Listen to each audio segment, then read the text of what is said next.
Bonjour et bienvenue sur La Buvette. C'est le podcast qui fait du bien et c'est le podcast où l'on parle de vous. Je m'appelle Margot Bussière, je suis coach de vie humaniste et à travers ce podcast, je vous accompagne vers un mieux-être, un mieux vivre, un épanouissement intérieur ainsi qu'un éveil de votre conscience et pourquoi pas de votre spiritualité. Je vous remercie d'être là aujourd'hui et je vous souhaite une excellente écoute.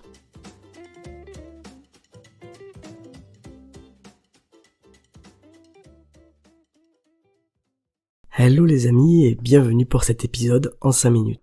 Alors aujourd'hui je voulais vous parler du cas de conscience.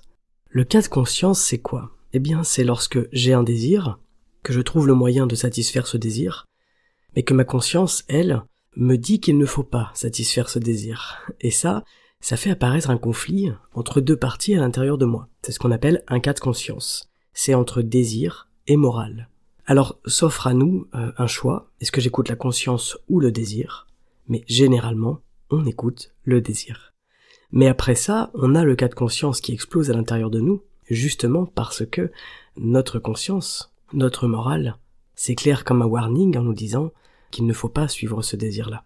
En fait, ça vient d'une question d'un jugement, c'est-à-dire qu'on se juge soi-même par rapport à une action, par rapport à un choix, une décision qu'on a prise et qu'on a posée. Et je vous fais cet épisode aujourd'hui justement pour vous libérer de ce genre de situation, de se libérer d'un cas de conscience parce qu'en plus c'est extrêmement énergivore. On va partir du principe que lorsque l'on fait quelque chose, lorsque l'on fait un choix, qu'on prend une décision, eh bien on s'y tient, on l'assume. Et si on ne le fait pas à l'inverse, on assume aussi. Ça c'est vraiment la vision taoïste, c'est-à-dire que dans le taoïsme, on enlève la culpabilité.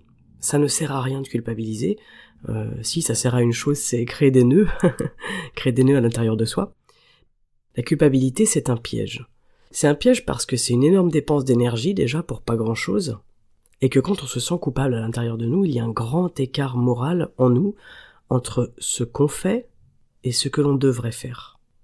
Et plus on va se sentir coupable suite à notre choix, suite à notre action, à notre décision, et plus cet écart, il va prendre de l'importance. Donc déjà, premièrement, le plus important, c'est de ne pas culpabiliser. Lorsque vous prenez une décision, lorsque vous faites un choix, gardez en tête que de toute façon, c'est la meilleure décision sur l'instant. Vous avez fait le meilleur choix avec ce que vous êtes aujourd'hui, les informations que vous avez aujourd'hui, comment vous vous sentez aujourd'hui, avec le corps que vous avez aujourd'hui, avec l'énergie que vous avez aujourd'hui. Alors ensuite, on peut évidemment anticiper le cas de conscience et éviter d'aller là-dedans, éviter d'aller dans ce sens-là, ne pas satisfaire ce désir-là, celui qui va nous poser problème moralement par la suite. Quand on commence à se poser la question, on sait les choix qui vont nous porter sur la conscience, nous créer du souci à l'intérieur. C'est typiquement le choix que j'ai fait hier en n'enregistrant pas un épisode de 5 minutes, puisque j'en étais physiquement pas capable. J'avais pas beaucoup de voix, j'ai un petit peu récupéré ma voix aujourd'hui, mais c'est pas énorme.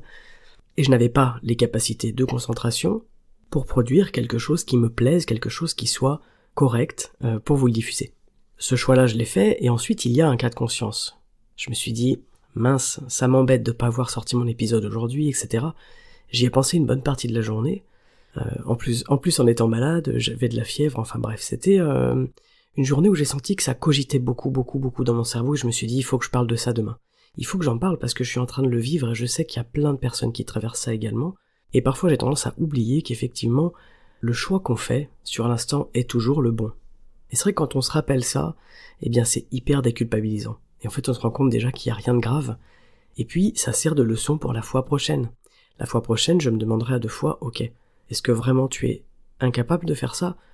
Est-ce que tu peux le faire ? Est-ce que tu te sentiras mieux en l'ayant fait que en ne le faisant pas et en ruminant toute l'après-midi, en te sentant coupable ? Bref. La morale, ça c'est vraiment une question de morale, ce qui se passe à l'intérieur de nous, cette dualité, c'est une morale qui est très très forte, et jusqu'à un certain point, elle peut être un rempart contre le désir. C'est ça qui est intéressant, c'est que la morale va aller paralyser le désir que la conscience ne veut pas satisfaire. Alors il y aura évidemment de la frustration, mais la frustration c'est une bonne chose, et surtout qu'ensuite ce sera suivi de satisfaction. On sera heureux de ne pas avoir cédé entre guillemets à la tentation, cédé à la facilité, cédé au désir. Et en taoïsme, on apprend 2 notions. C'est que de ce choix-là résultent 2 situations qui sont les meilleures pour la santé des personnes. La première, c'est l'obtention du désir, sa réalisation, mais pas trop rapidement. il faut une part de frustration d'abord, il faut apprendre à différer le plaisir. Ça, je vous en parlerai prochainement. Et la deuxième situation, c'est carrément l'abandon du désir lui-même. Et s'il y a frustration trop longtemps, ou cas de conscience trop longtemps, eh bien ça fait des nœuds. En fait, ça fait ce qu'on appelle une stagnation de chi. Le chi, c'est l'énergie. C'est-à-dire que l'énergie, elle stagne dans notre corps, c'est ça qui fait un nœud, clairement. C'est comme un bouchon sur l'autoroute. Quand c'est fluide, il n'y a pas de souci. Et lorsque on stagne en voiture, lorsqu'on s'arrête, eh bien on fait un nœud, on fait un bouchon, et ça ne circule plus, c'est le cas de le dire. La circulation est au ralenti. Eh bien c'est pareil dans notre corps. Et cette stagnation de chi, elle est nuisible pour nous. Il faut donc apprendre à lâcher le désir, à lâcher les désirs, et à vraiment abandonner les choses. Et il y a une bonne expression qui permet d'illustrer ça, c'est « 1 de perdu, 10 de retrouvé ». Et derrière cette phrase, il y a cette idée d'apprendre à lâcher les choses, mais ça ne veut pas dire que l'on perd tout. C'est-à-dire que j'apprends à lâcher une chose, et derrière il y aura autre chose qui arrivera. Alors c'est un apprentissage, ça demande du travail, et le but ce n'est pas de tout abandonner tout de suite.